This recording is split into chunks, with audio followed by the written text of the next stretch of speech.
if you don't seize the opportunity, a lot of times that opportunity passes by. I actually have a story about that as it relates to you. I almost proposed to Stephanie weeks before we actually proposed. Oh, man. Which resulted in the almost engagement clock. The almost engagement clock. Own. Yeah, do you want to tell it? No, please. I need to go full screen for this. Are you No, kidding? Yeah, I mean, but Ash, do you know this story? No. On the topic. This is a classic. Oh my gosh. On the topic of knowing when the time's right and seizing the opportunity, this is a time when the time was absolutely right, and I just fumbled the ball. Oh, and I regret it to this day. But look, you made up for our engagement. Yeah.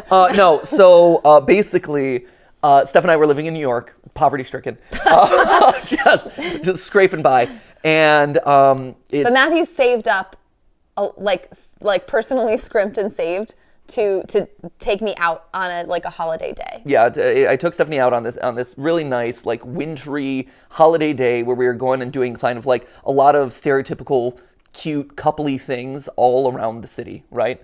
And we end up the evening outside of Lincoln Center, which is where they do the ballet. It's where they do the opera. That's where like Juilliard's music school is. But before that, also though, like, I mean, there was this was like a full day. So it was my favorite little tea shop in the morning where we got like tea and a scone.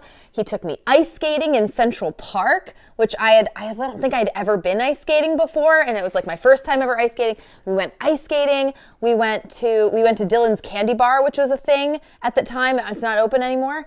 And we like went to some of our. Is it not open anymore? No, I don't think so. I know. No. I know. It was like a little candy wonderland. It was like a mini Willy Wonka. It was amazing. A teeny Willy. Anyway. We went to some of our favorite spots. And the big thing was he took me on a carriage ride, which is one of those things that's like, it's kind of expensive in New York. Expensive being a relative term. I think it costs like $35 or something. No, I think it's like, well, here's the thing. I think back then it was like $35. I'm sure now it's like 50 to 75. Okay, like, yeah. It's a lot. It's a lot of money, but it was like one of those things where we had always wanted to do it, and so he took me on this carriage ride, and then we ended up in front of Lincoln Center, and it's evening, and it's been a cold day, but it hasn't been snowy or anything. And then we're outside of Lincoln Center. It's a beautiful plaza area. There's a gorgeous fountain. And there are fountains in the middle and stuff. There's fountains, and the lighting is beautiful. And then all of a sudden, to like cap off this like magical day, it starts to snow. And the snow is like all glinting, and the fountain, the lights and the fountain, and it's real magic. It's real magic. It was real magic, and it was one of those things where I was a couple weeks away from proposing. Like, I knew it was coming, but there were some things that I wanted to do in anticipation of that, right? Like, I wanted to do our proposal video, which is still on the channel, actually, the proposal video. And there were things like setting up like a retrospective of our relationship, like as a museum around a thing. And so I had this plan in my mind of, this is the way it's going to happen. This is the way it's going to go down. And so, I'm like, this is it. This is the moment. Like, all the stars have aligned. I need to get down on one knee and ask the question, even though I don't have a ring, and this is it. And I didn't do it. I didn't do it, even though as the magical snow is falling around in front of it was like the stereotypical movie. And I'm standing there being like, I know. and so knowing that I completely biffed everything. And then later, the capstone. Can I tell the capstone? Please. The capstone. So I'm there. I'm like, he's taken me on a day where we've done all of our favorite things around a magical city. We're in this snow-filled wonderland. Surely he will propose. And then, like in Legally Blonde, he does not. And then I'm like, okay. Not like in Legally Blonde. Legally Blonde, they break up. So let's call it.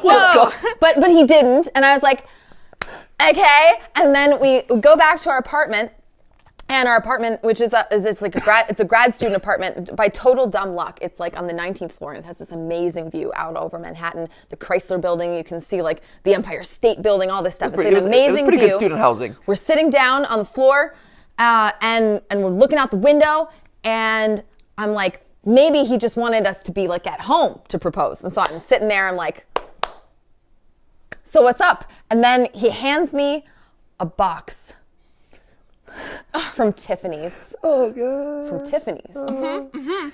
And I'm like, this is it.